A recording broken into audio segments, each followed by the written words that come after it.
नमस्कार प्यारे दोस्तों, कैसे आप सब। आई होप कि आप सब अच्छे होंगे, मस्त होंगे, स्वस्थ होंगे और जबरदस्त होंगे। तो प्यारे दोस्तों, आज हम एक भ्रम जो फैला हुआ है सोशल मीडिया पे उस पर थोड़ी चर्चा कर लेते हैं कि ऑफिशियल आंसर की आ चुकी है। ऑफिशियल आंसर की के बाद किसका क्या स्कोर है और कट ऑफ क्या रहने वाली है। नॉर्मलाइजेशन के बाद किसके अंक घटेंगे, किसी के बढ़ेंगे। तो सभी ने अपने अलग अलग एनालिसिस करवा रखे हैं। तो यहाँ पे आज हम चर्चा करने वाले हैं, एक तो ये कि ऑफिशियल आंसर की के बाद कट ऑफ क्या रहेगी। दूसरी हम चर्चा कर लेते हैं कि नॉर्मलाइजेशन के बाद आपकी किस शिफ्ट के अंक घटेंगे और किसके बढ़ेंगे। यहाँ पे 4 शिफ्ट हुई थी, 26 और 27 तारीख को।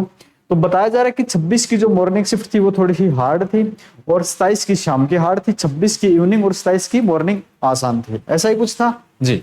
तो अब बात कर लेते हैं ऑफिशियल आंसर की के बाद की। तो सबसे पहले तो मैं बता देता हूं भाई, मेरे जो यहाँ पे एक्सप्लेनेशन जो मैं कर रहा हूं वो अपना व्यक्तिगत विचार है। कोई ऑफिशियल डेटा जो अभी आने हैं वो कोई भी टीचर के पास नहीं है। तो एक तो भ्रम जाल में न फंसे, है ना। कोई भी बता रहा है कि 50% वाले का ये हो जाएगा, 45 का ये हो जाएगा या 80 पे जाएगा, कुछ भी नहीं है। अभी सभी के अपने अंदाजे हैं, अभी सब अपने अंदाज लगा रहे हैं। तो एक तो बात करते हैं कट ऑफ की। दोस्त, कट ऑफ की बात करें तो कितनी जा सकती है कट ऑफ, ठीक है। कट ऑफ कल भी मैंने एक वीडियो बनाई थी, उसमें बताया था कट ऑफ आपकी 52 प्लस रहेगी, है ना, 52 प्लस रहेगी। अब एक पॉइंट ये भी है भाई, 52 प्लस तो रहेगी, लेकिन सभी वैकेंसीज के लिए रहेगी क्या 52? क्योंकि किसी में डिप्लोमा है, किसी में वैसे ही अलग अलग तरह की वैकेंसीज हैं। तो ये डायरेक्ट हम नहीं कह सकते कि सभी के लिए 52 है, कहीं कहीं पे 65 से भी ज्यादा रहेगी। तो अगर मैं बात करूं तो 80% जो है ना, कुछ बच्चे देखने को मिल रहे हैं यहाँ पे, कुछ ही बच्चे हैं, ये तो बिल्कुल सेफ हैं, इनको तो सोचने की जरूरत है नहीं, ये तो बिल्कुल सेफ हैं। एक बात कर रहे हैं फिर 75 प्लस की, है ना, या 75 क्या 70 से आप मान सकते हो, 70 से 80 के बीच के जो बच्चे हैं, 70 से 71 के बीच के, ये इनमें सभी का नंबर आ जाएगा, लगभग पोस्ट में नंबर आ जाएगा। किसी में स्पेशल डिग्री डिप्लोमा मांग रखा, वो बात अलग है। फिर बात करते हैं 65 प्लस में। 65 प्लस में वो बच्चे शामिल होंगे या तो कलरक पे होंगे, ठीक है, कलरक पे होंगे, और एक क्या आपका पटवारी पे होंगे, और एक जो दूसरा है कि ग्राम सचिव पे। इन पे नंबर हो जाएगा, पटवारी पे हो जाएगा और ग्राम सचिव पे हो जाएगा। ये 65 प्लस के बाद ये लगभग की है। बाकी एक बात ये भी ध्यान रखना, इसमें कास्ट भी मायने रखती है, वो जनरल से है, ओबीसी है, एसटी से है। अप्रोक्स मान के चले 65 प्लस के हैं, है ना। और फिर बात करते हैं जो नंबर है 60 प्लस में, 60 प्लस में वो कुछ सिलेक्टेड पोस्ट में आ जाएंगे। और एक जो बात करते हैं 52 से लेके 60 तक की, 52 से लेके 60 तक की, ये वो बच्चे हैं कहीं सेलेक्ट तो होंगे, लेकिन साथ के साथ डिप्लोमा जरूरी चाहिए, है ना, डिप्लोमा जरूर चाहिए, नहीं तो इनका नंबर बहुत आने की उम्मीद है। और फिर इससे कम की बात कर लेते हैं, 52 से कम वाले की। तो भाई नॉर्मलाइजेशन के बाद किस्मत साथ दे दे तो अलग बात है ना। तो ज्यादा मैं आपका टाइम वेस्ट कर नहीं रहा हूं, ये कुछ है जो भी है, जो सच्चाई हो सबके सामने आई जाएगी। और फिर बात करते हैं नॉर्मलाइजेशन की। एक बात करते हैं 26 की फर्स्ट शिफ्ट की, इसमें आपके मार्क्स बढ़ेंगे 3 से 4, है ना, 3 से 4। फिर बात कर लेते हैं 26 की सेकंड शिफ्ट की ना, इसके मार्क्स आपके घटेंगे 2 से 4 तक, है ना, 2 से 3 मार्क्स घट जाएंगे, 4 भी शायद नहीं घटेंगे, इतना सा कुछ माइनस में जाने की उम्मीद है। और फिर बात कर लेते हैं 27 की फर्स्ट की, यहाँ पर भी सेम सा ही रहेगा, 2-3 मार्क्स आपके घट ही जाएंगे। फिर बात कर लें 27 के सेकंड शिफ्ट की, इसमें आपके +3 या +4 के आसपास मार्क्स होंगे। अब टीचर्स ने मेरे को बता रहे हैं कि सर 15-15 नंबर घटा रहे हैं, 15-15 बढ़ा रहे हैं। भाई अगर किसी के साथ घट रहे हैं, किसी के साथ बढ़ रहे हैं और फिर किसी के साथ घट रहे हैं, ठीक है, तो ये तो 15 मार्क्स हो गए ना, अंतर तो 15 आ जाएगा।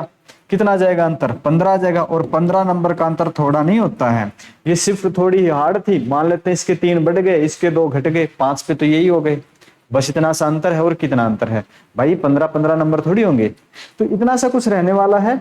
और जो बच्चे ना 70 से ऊपर हैं वो आप सेफ जोन में है, टेंशन लेने की जरूरत नहीं है। 65 के आसपास हैं वो कलरक में नंबर आ जाएगा, ओके और भी कुछ वैकेंसीज, अभी तो वैकेंसीज ऑफिशियल आएंगे ना, उसी में पता चलेगा कौन सी वैकेंसीज है। वैसे तो कोई भी कुछ भी बना देगा वीडियो, उससे थोड़ी चलता है काम। और 60+ वाले हैं ये भी सही है, कोई बात नहीं, आ जाएगा किसी में, कोई डिग्री डिप्लोमा तो कोई डिप्लोमा एक्स्ट्रा है तो अच्छी बात है। और ये जो 52 से 60 है इनको किसी न किसी में डिप्लोमा चाहिए भाई, और 52 से कम वाला नॉर्मलाइजेशन के बाद 1-2 मार्क्स 3-4 मार्क्स बढ़ जाए और कोई डिप्लोमा है तो फायदा है, नहीं तो इससे कम होने की संभावना है नहीं। पेपर इस बार ज्यादा मुश्किल नहीं था।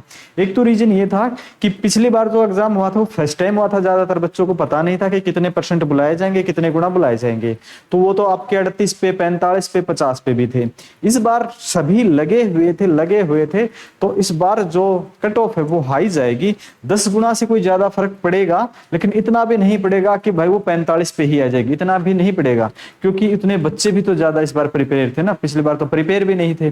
तो अप्रोक्स ये रहने वाली है। और ये मैं फिर बता देता हूँ, ये मेरा व्यक्तिगत मानना है, कभी कोई भी कमेंट करके ऐसे वैसे कुछ बोले, मेरा व्यक्तिगत मानना, मैं मानता हूँ ये सही हो सकता है। और भाई होने को गलत भी हो जाए, कोई गारंटी तो कोई किसी चीज की होती नहीं है।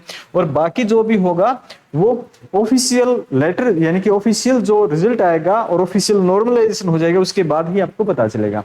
तो तब तक मैं आपको बता देता हूं दोस्तों, आप अपनी तैयारी करते रहो, है ना, अपनी तैयारी पे लगे रहो। आपको पता है अक्टूबर या नवंबर में, अक्टूबर से नवंबर के बीच में आपका ग्रुप डी का पेपर हो जाएगा। ठीक है, किसका हो जाएगा भाई?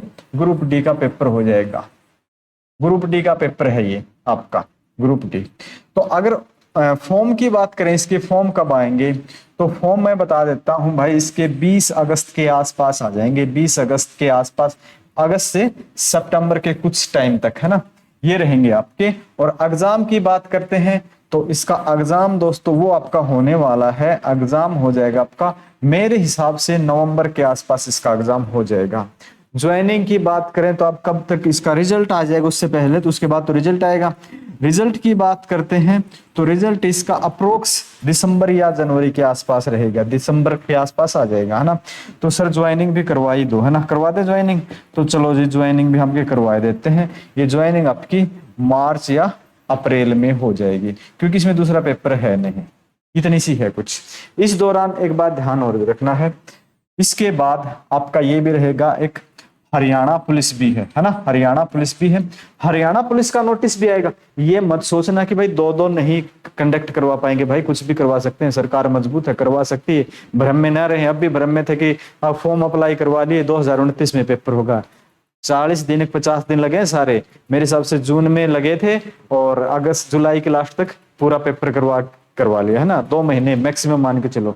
तो ये दोनों के दोनों हो जाएंगे। और इसका भी आप मान के चलो, और इसकी फिजिकल स्टार्ट हो गया आपकी अप्रैल के आसपास, क्योंकि मेरे जो स्टूडेंट है जो अंडर ट्रेनिंग है वो बता रहे थे कि 2 महीने के आसपास तो उनकी ट्रेनिंग बची है। उसके बाद शायद कोई और बैच आना उनका, जो किसी का प्रमोटेड बैच है जिसका कार्यकाल सिर्फ 6 महीने का, ट्रेनिंग काल जिसका 6 महीने के आसपास है, 10 महीने नहीं है। तो बोला जी ये आपका मार्च अप्रैल तक दोनों हो जाएंगे, तो अप्रैल तक आपको ये जो हरियाणा पुलिस के नए बच्चे भर्ती होंगे वो बुला लिए जाएंगे। तो ऐसा कुछ था। ऑफिशियल नोटिस आने तक अपनी पढ़ाई करो। ग्रुप डी के लिए आप प्रैक्टिस सेट लगाते रहो, ठीक है, अभी से तैयारी शुरू कर दो। और जिन्होंने ये एग्जाम दिया था, ठीक है, ये वाला एग्जाम जिन्होंने दिया है ग्रुप सी का, वो अब मेंस की तैयारी पे लग जाओ, कोई बात नहीं है। ये सिलेबस मत किया करो कि मेंस में सिलेबस क्या आएगा, प्री में सिलेबस क्या आएगा, ग्रुप डी का सिलेबस क्या आएगा, है ना।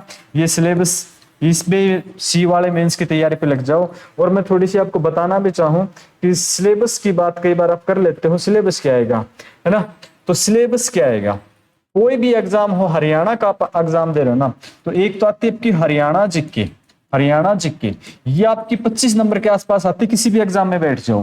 फिर आपका आता मैथ, ठीक है, मैथ, ये आपका अप्रोक्स 15 क्वेश्चन आते ही आते हैं। और एक आती है रीजनिंग, ठीक है, रीजनिंग, ये किसी पेपर में 10 की आती है तो किसी में 15 की आती है। ओके, ये 3 सब्जेक्ट आपने कर रखे हैं, इसमें आसपास आप मान के चलो 2500 एमसीक्यूज हैं, 2500 एमसीक्यू हैं। और ये 2500 एमसीक्यू जिसने भी कर रखे हैं ना, उसके 1% भी मिल गए ना तो 25 होते हैं। 1% कितने होते हैं? 25। मैं कहता हूं 1% से कम मिल जाएंगे आपके, तो 20 से आपके 22 नंबर आ जाएंगे, अगर आपने ये 2500 पे जो हमेशा रिपीट ही होते रहते हैं। बाकी जिसको और ज्यादा स्ट्रॉन्ग करना वो अलग बात है। तो इसमें से 20-22 नंबर तो यहीं से आ जाते हैं किसी भी बच्चे के जिसने 2500 के पढ़ रखे हैं। और मैथ है इसका कुछ 1000 के आसपास क्वेश्चन इसमें आ जाते हैं, 1000 के आसपास एमसीक्यू इसके हैं जो रिपीट ही हो रहे हैं, आपने अभी भी देखे होंगे वही रिपीट हो रहे हैं। और इसमें भी कुछ इतने से ही क्वेश्चन है, तो ये मान के चलो 25 15 कितने हो गए आपके 40, और 40 10 50, अगर इसको मान के चले तो 50 तो यहीं से हो जाता है, 3 से, है ना, यहीं से हो जाता है। फिर इंग्लिश आपका ये सिलेबस आप पढ़ते चलो, इंग्लिश है, हिंदी है, ठीक है, इंग्लिश है, हिंदी है, और फिर एक आपकी जो जीके जीएस है, जीके जीएस है। और ये किसी किसी परीक्षा में अलग अलग वेटेज होता है इसका, किसी बार 10 भी है, किसी में 15 भी है, ये 10-15 के आसपास रहती है ना। तो पूरे 100 तो करने होते हैं, वो तो उनके हिसाब से होता है, और ये भी आपके आसपास 15 के आसपास रहती है, तो ये सिलेबस रहता है। और जो हरियाणा पुलिस है ना, हरियाणा पुलिस की अगर मैं बात करूं, यहाँ पे मैं लिख देता हूँ हरियाणा पुलिस, इसमें एनिमल हस्बेंड्री का सिलेबस अलग आता है ना, एनिमल हस्बेंड्री का सिलेबस अलग से आता है थोड़ा सा, और एग्रीकल्चर का आता है। अभी पता नहीं इसमें आगे देंगे या नहीं देंगे, बाकी पीछे ये था आपका। और कुछ भी एग्जाम पढ़ लो, हरियाणा के कितने भी एग्जाम दे लो, कितने भी एग्जाम, यही 4-5 सिलेबस हैं, और वही प्रीवियस ईयर घिसा पिटा के 80% तक वही। जिस भी विद्यार्थी ना अपने यहाँ से भी जो कोचिंग के ऑनलाइन के थे, हमने प्रीवियस ईयर ही करवाए थे। और कुछ बच्चे ऐसे ही हैं कि उनसे प्रैक्टिस सेट बनवा रहे थे, उनका स्कोर भी अच्छा आ रहा है भाई, क्योंकि प्रीवियस ईयर ही है ज्यादा, तो 70 से ज्यादा 72 नंबर 75 नंबर तो उनके ही आगे। मैं ये कह रहा हूँ प्रीवियस ईयर है, टेंशन मत ले आपका। और फाइनली है आपकी की आ चुकी है, रिजल्ट भी आ जाएगा महीने के आसपास। उससे पहले आपका पोर्टल है 4 तारीख तक, तो वो पोर्टल ओपन होगा, शायद 4 तारीख को बता रखा ना, 4 तारीख तक पोर्टल ओपन होगा करेक्शन वाला, है ना। 4 अगस्त तक पोर्टल है, ठीक है, 4 अगस्त तक वो जो पोर्टल ओपन हो जाएगा, तो पोर्टल पे आप जिस पे भी करेक्शन है वो करेक्शन ठीक कर लेंगे। और करेक्शन ठीक करने के बाद, जैसे किसी ने डोमिसाइल कास्ट वगैरह नहीं लगा रखी थी या कोई छूट मिल रही थी वो नहीं लगा रखी थी, वो अपलोड कर देना, और कुछ नहीं है। और उसके बाद रिजल्ट आ जाएगा। बहुत जल्दी जल्दी करने वाले है ये सरकार, और चेयरमैन साहब भी बहुत ज्यादा ही काम करने वाले व्यक्ति हैं। तो मैं उम्मीद करता हूं आप मेरी बातों से संतुष्ट होंगे, सहमत होंगे। और कट ऑफ की बात मैं फिर बता देता हूं, ये जितनी है इतनी से के आसपास रहेगी, और ऑफिशियल आने के बाद ही सब कुछ पता चलेगा। अभी सब अपने अपने विचार बता रहे हैं, कुछ नहीं है हमारे नोट से इतना आया, उसके नोट से इतना आया, ये कुछ बात नहीं होती भाई, जो पढ़ाओगे ना उससे आ जाता है। ओके, तो मिलते हैं नेक्स्ट वीडियो में, थैंक यू।